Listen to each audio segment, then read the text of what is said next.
going on, everyone? This is Marco once again here on my fantastic journey in all of my experiences of going through law enforcement and the military and now aviation. Also, as I mentioned, prior of starting my own businesses in party rentals, and obviously I do have some real estate investments due to the help of being in law enforcement. I do apologize. I haven't really been able to make that many videos lately. I've been very busy. I have also just ran into some issues not too long ago where, long story short, I was pretty much wrongfully terminated from my previous employer as a law enforcement officer. It wasn't the city of San Diego. I know I mentioned them in the past of my videos. It wasn't them. I had lateraled to a different department where I had three supervisors that pretty much didn't enjoy the presence of a San Diego police officer, and obviously, all that stuff. But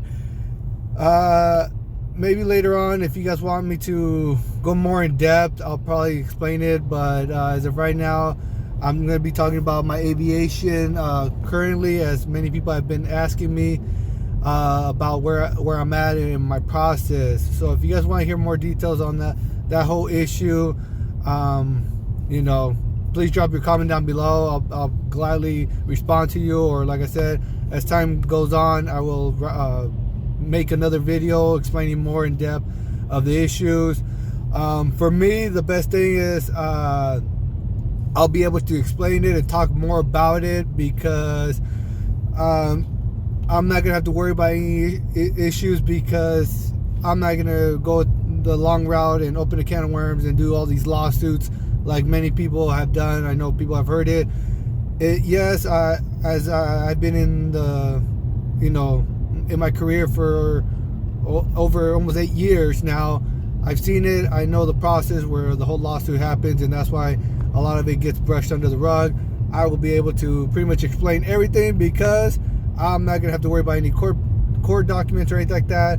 After this wrongful termination, I was fortunate enough to still get hired by another department that that I used to work for.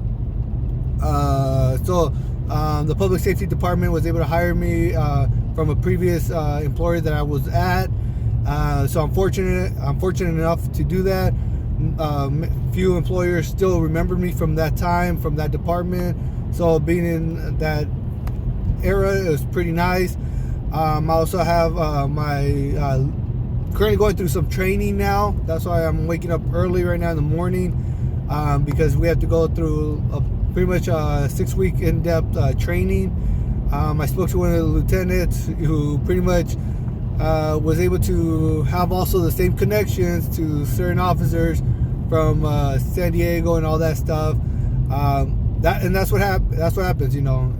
As I mentioned, you put your work in, you get a good reputation, people will start to know you, and that opens a lot of doors for you, and the sky's the limit for you. But as I mentioned, I'm not gonna go further into that. If you want, drop your comment down below. I'll explain more about it. I'm just glad to start this new with this new department over here, and going from there. But for aviation, yes, I am still in the process. I have been going to this new flight school for a little over a month now, I would say. It's not ATP. As I mentioned in one of my other videos, I'm starting off with this current flight school due to the military being able to pay a good portion of at least my private pilot license. If you are not aware, or if you are in the military and you are not aware, or if you're not in the military and not even aware at all, in the Army, we are fortunate enough to get $4,000 a fiscal year, every fiscal year, meaning every October we get $4,000 for tuition. You don't get $4,000 bonus or $4,000 cash. What happens is you sign up online. It's Army Ignite. and it'll give you recommendations of schooling, training, certificates that you can achieve. It'll give you a number of different schools through your state, and you will be able to find task or training, any type of certificates that either involves your MOS or your non-MOS.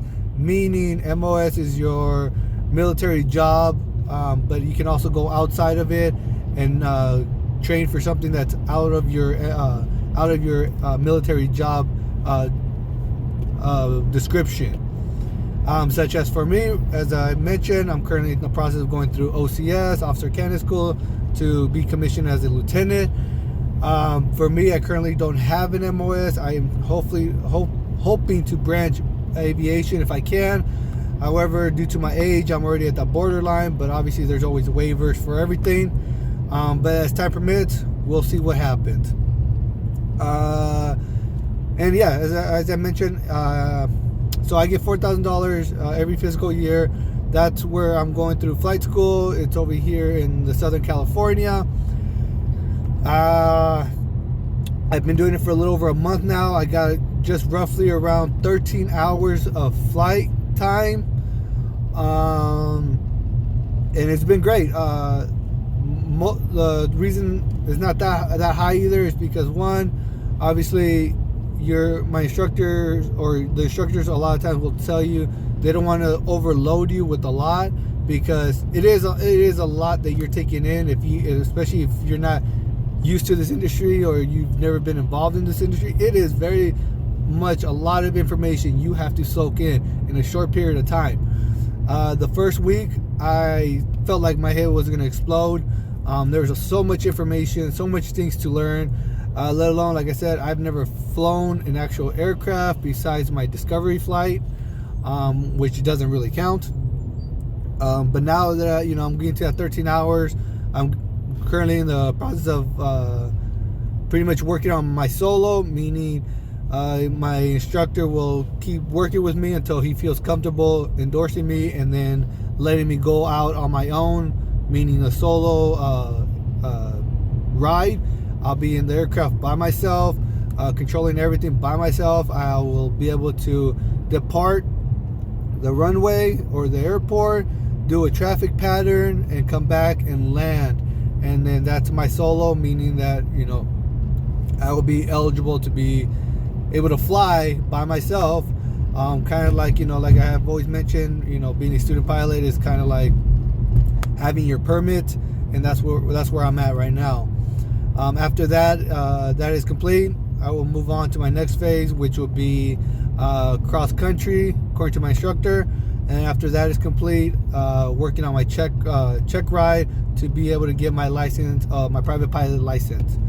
Then from there, I will most likely transition over to ATP and go their route, so that way I can finish with my instrument, CFI, commercial, and I believe they do the MEA as well, the multi-engine airplane. But I'm not positive. I'm pretty sure they do though.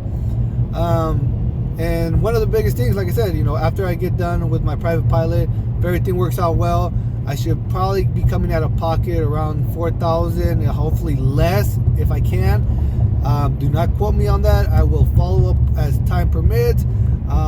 As time continues, I will continue making these videos for you guys, seeing how much I how much I'm paying, and how much it came out of my pocket. Because at this time, obviously, as I mentioned, the military is paying a good portion of it, so I have not had to pay for these 13 hours of flight time. That includes my instructor fees, the aircraft fee, and the gas fuel and stuff like that. So, all that has been covered through my grant, and so I'm glad that is a good thing. That's pretty much financial relief on that portion. It also helps because I also get to save between $20,000 to $25,000 going to ATP and getting my private, because they break it down to a certain amount, where if you start with 0 time with ATP, you have to pay this much and this much and this much, so on and so forth. For me, obviously, I'll be able to go in, going straight into it with my private pilot, meaning they will probably see how I do as a private pilot, and then go straight into my instrument training, and then all the other licensing that I have to go through. And it's also a shorter period of time because according to what they say on the website, it's 5 months if you have your private pilot, and up to 7 months if you do not have any experience at all, to get all your licensings and the schooling complete. I know for a fact that while I'm going through this, I doubt it works that way unless you got so lucky and every single day you got like clear weather and everything. Because the reason I only have 13 hours is because some of my flight training also got canceled due to weather, due to heavy winds, just horrible fog. So my visibility was under three statute miles, meaning I cannot fly under VFR. So my flight training or my flight classes have been getting canceled, especially during the winter time. So it is what it is. It's Mother Nature. You can't really have control over it. But that's why I mentioned when I see those 5 to 7 months, I don't see it possible unless you literally go those 5 to 7 months with literally nice weather throughout the time and you are doing everything perfect. That's pretty much the only way I think you'll be able to complete it, because I do my flight training at least between 3 to 4 times a week. I think there's only been so far a couple weeks where I only did it twice, and that's because of the holidays and New Year's. So that's one of the main things. A lot of my instructors were gone, so obviously I wasn't able to fly as much. That was another issue. So holidays are going to be an issue as well. But other than that, like I said, I've been enjoying every minute of it so far. I'm getting more comfortable, confident in flying. Right now I'm getting really comfortable and somewhat confident on my landings already, so that's a good thing, as that's what I'm practicing right now, so that way I could go and be solo and be able to get more hours flying. And obviously it'll be cheaper because now you're flying alone, and all you have to do is rent an aircraft and not have to pay for the instructor. So it does add up. I do get the invoices still, even though I'm not paying that, because all the money goes to the schooling. So I don't get to see it, but I do get the invoice, and then obviously they take it out of my account, and the schooling takes care of it. And but yeah, it is kind of pricey a lot of times when I'm doing my flying. As I mentioned, usually when I do my flying is between an hour to about an hour and a half of flying. I think my shortest flight was 0.8, which was just under an hour. And a lot of it starts to add up. It's I think I'm averaging about almost $300 per session. That includes all my fees for the instructor and the flight for the aircraft. Other than that, for all the flying that I've done, they, long as your instructor's okay with it and your instructor's comfortable with all of it, they'll start you off. Obviously, you'll take off. As you start progressing, you'll notice that the takeoff is literally probably one of the easiest things to do. I was actually surprised. That was one of the biggest things. I was like, wow. So you'll start doing the takeoffs. You'll do a lot of the checklist, before you even take off, knowing where everything's at, all your buttons, all your equipment, all the gear that you need for that flight. They'll take you up. You'll start your flying lessons of the turning. For me, I've been able to learn the steep turn, power on stalls and power off stalls. And now, as I mentioned, is now my landing, and that's pretty much it. So a lot of it that you do, it's a lot to take in. I'm not gonna lie. As I tell my instructors, a lot of things that I've gone through and a lot of things that I've been through law enforcement, military, going through a lot of boot camps. As I mentioned, I've been through a couple boot camps, just physically throughout like military and law enforcement alone. And as of right now, I would say this still is probably one, if not the hardest thing I have ever done, and that's this flying stuff. There's just so much information, so much multitasking. I honestly do give the respect to all the pilots now that have gone through this process, because it is a long process and it's a lot to take in. There's a lot of information, a lot of things you also have to do to navigate. Obviously, I know, for the pilots now, they're like, it's easy, but obviously it's not easy. They just obviously got better.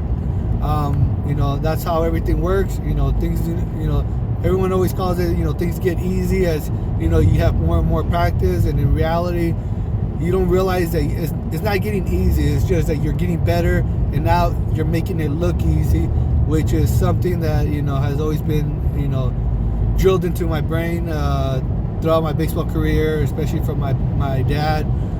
Making it look easy is the number one key. So I do give it to the pilots, because they do have to do a lot. There's a lot that goes on into flying that many people do not know.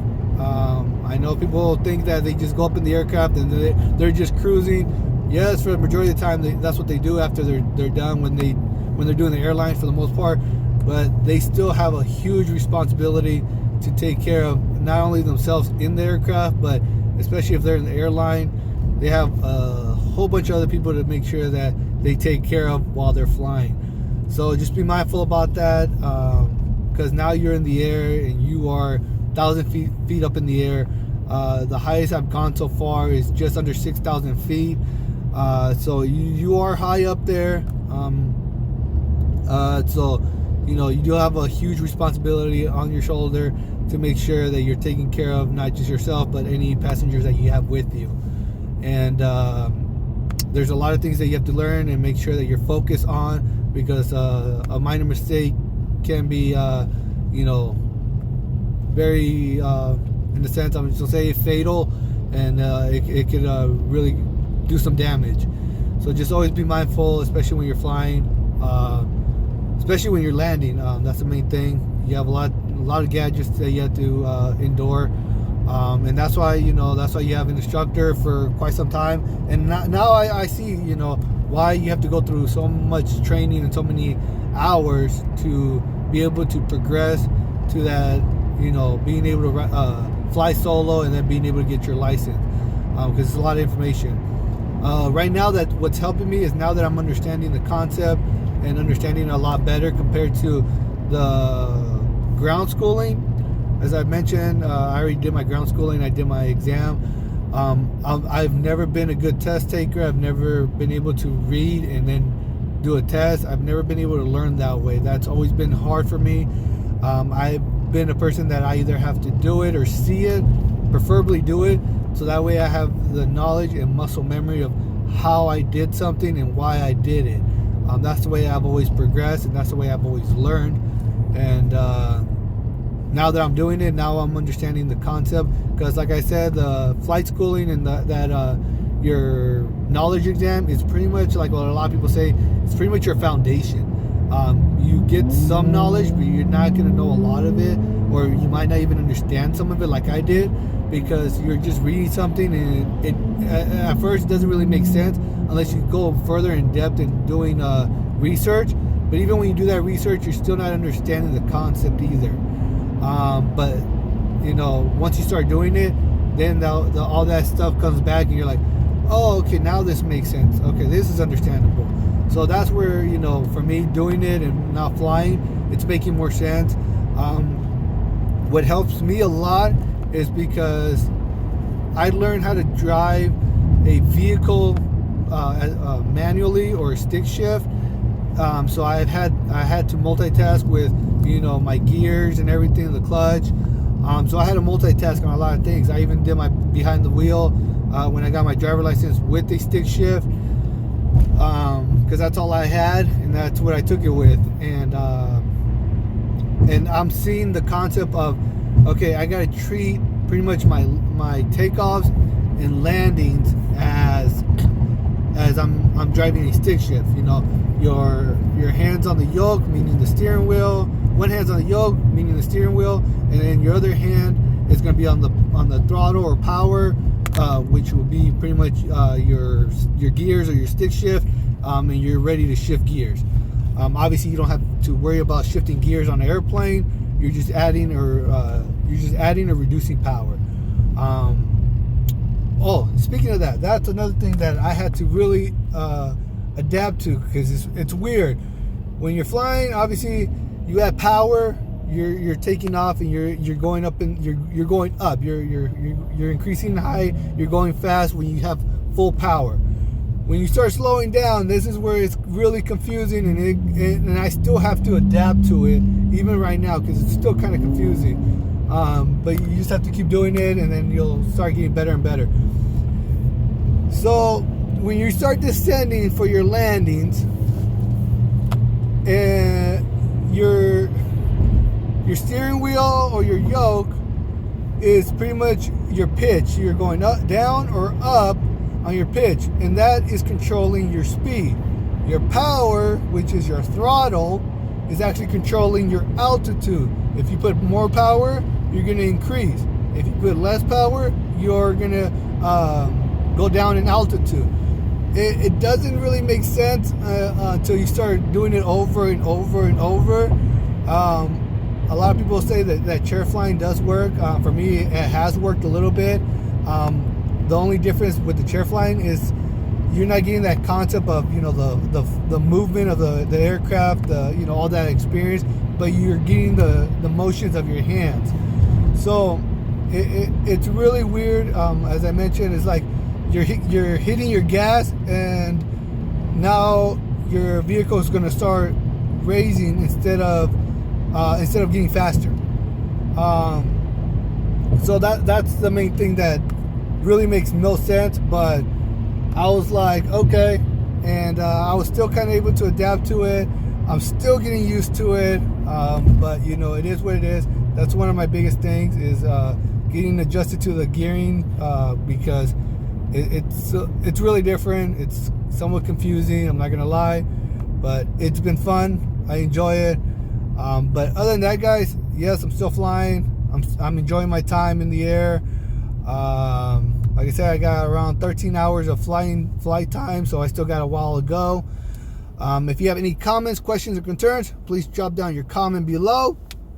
As I mentioned earlier, with the whole wrongful termination stuff, if you want to know more information, please drop your comments down below. I'll be gladly answer you. I answer all my messages hopefully within a day or two. And as I mentioned, as time permits, I will probably make videos of it, letting you guys know what happened and how I ended up getting wrongfully terminated after 2 weeks, right before my probation almost ended. And you know, it's understandable. I still had to go through backgrounds with this new department where I'm at. They were able to work with it with no problem. Obviously, they saw my so-called evaluation that didn't make sense at all and didn't really correspond to my termination letter, which made no sense either.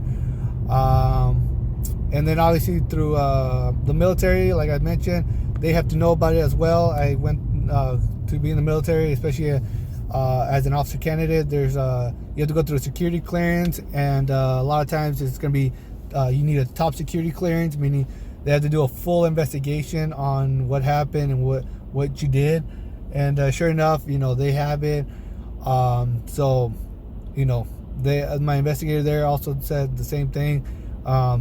She didn't understand it, and I even had one investigator that even asked me about if I had a lawyer coming to this, and I told her, like I told you guys, I'm not planning on any lawsuits. I'm not planning on any of that stuff. And you know, I don't want to be one of those officers that's gonna be on all that social stuff about, you know, this lawsuit going on. You know, law enforcement alone already has to go through a lot, and you know, it is what it is, what happened. But you know, you're sometimes going to go into an organization that's not gonna like you for some apparent reason, and that can be a big impact on you, especially if you have to do a whole year of probationary. And not only that, the biggest thing that also affected me is if you have the lack of support from your actual supervisor. My actual supervisor was aware of it. I explained it to him, and he blew me off. So I had to bring it up to another of my supervisors, who was a corporal, and he did the right thing. He went up the chain of command, and that was pretty much it. So he handled it properly, and but I did have a lack of support from my actual supervisor, who knew what was going on. A lot of people knew what was going on, but no one really did much about it. But it is what it is. But other than that, guys, I will see you guys next time on this channel.